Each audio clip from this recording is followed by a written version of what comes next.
How to Make Money Buying Art, Advice from Art Market Economist Magnus Resch. In his latest book, the Yale Economist guides prospective buyers through never overpaying for art using data and by curating relationships. It turns out NFTs have particular utility here. Magnus Resch has been called many things: an art collector, a storyteller, and at least once, by CNN, the world's leading art market economist. He's run galleries, taught in the Ivy League, and has tried to quantify the often opaque world of art collecting. In his new book, How to Collect Art, which will be published by Phaidon in February, Resch tries to give an objective answer to the very subjective question of what artworks are right for me. Beyond the mantra of buy what you like, Resch attempts to offer a systemic approach to actually turning a profit by collecting. Some of the advice is obvious, like researching and classifying the artists, galleries, art fairs, auction houses, and rival collectors that create the market. Other lessons can only be learned by sifting through mountains of data or forming personal connections with artists and curators. It turns out, it's easy to overpay for work in an industry that can find value in a scribble if scribbled the right way.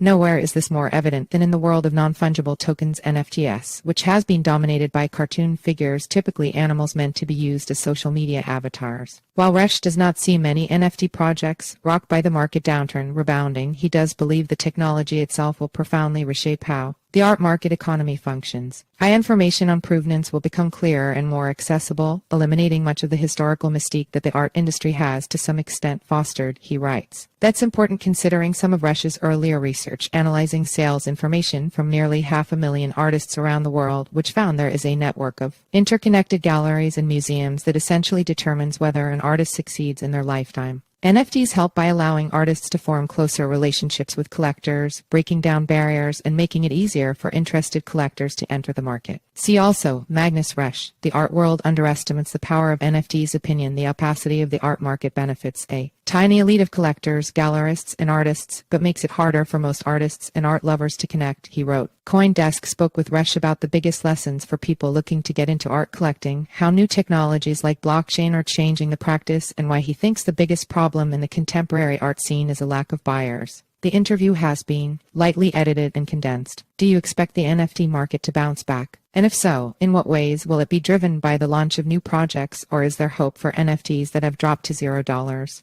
I expect that most NFTs will retain their current status, which is often significantly lower than during the peak of their hype. Historically, digital art has not played a significant role in the art market and is unlikely to surpass paintings as the primary medium dominating the market. Nevertheless, 5 to 10 digital artists, such as Rafik Anadol, will continue to be relevant as they have successfully integrated themselves into the traditional art market and its institutions. What are the primary insights that your book offers to aspiring art collectors? It's twofold. My book helps you identify artists that suit your preferences. For instance, if you are buying for investment reasons, I provide guidance on how to identify artists with investment potential. Secondly, it provides insights into how the mysterious art market truly operates, guiding you on which galleries to buy from, which curators to follow, which fairs to visit, so you never overpay. In essence, the aim is to transform you into an informed and discerning buyer. How do you perceive the current obstacles faced by the art market? The art market has been grappling with a shortage of new buyers for an extended period. Despite the global number of millionaires doubling in the last decade and a surge in attendance at art events, the value of the art market has remained stable. This disparity underscores a conversion problem, as the newly affluent are not seamlessly transitioning into art buyers.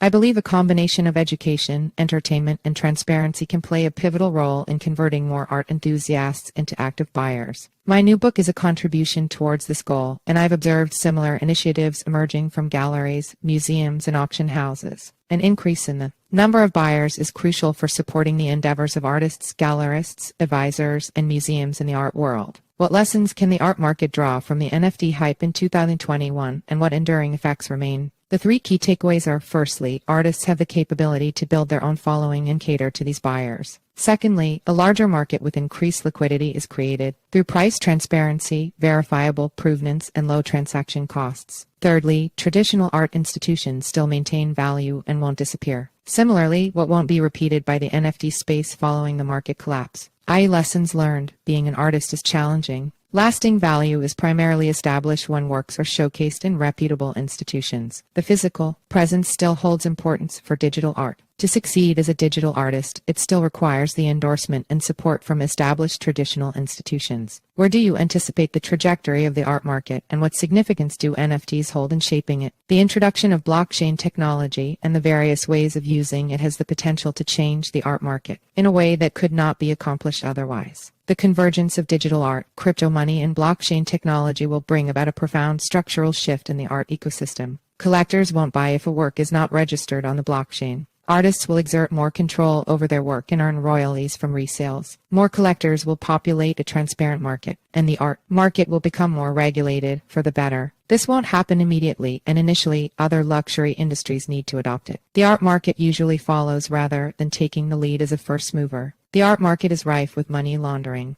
Do you expect the same to metastasize in NFTs? It's important to dispel this misperception. While, like any other industry, there may be criminal elements, it's crucial to recognize that such instances are not representative of the entire art market. Instances of money laundering are present across various sectors, and the art market is not uniquely prone to this issue. Additionally, these occurrences primarily impact the top end of the market, involving less than 0.1% of all exhibiting artists. Personal favorite artists working with NFTs: Kevin Abosh, operator; Rafik Anadol, Claudia Hart, Vera Millar, Sasha Stiles, Roman 9. Chelsea. Also, what you own when you own an NFT. Should crypto art be considered a unified category, as distinct from other fine arts? Certainly not. In the past, when photography and video emerged in the art market, they faced challenges in being recognized as part of the traditional art landscape. Similarly, digital art is poised to play a more substantial role in the future, and there is hope that it will gain increased representation in museums and established art institutions. The Buffalo AKG Art Museum, for instance, is leading the way in this movement. Distinguishing crypto art from fine art could spark an unnecessary debate about defining crypto art. In my perspective, it is simply art.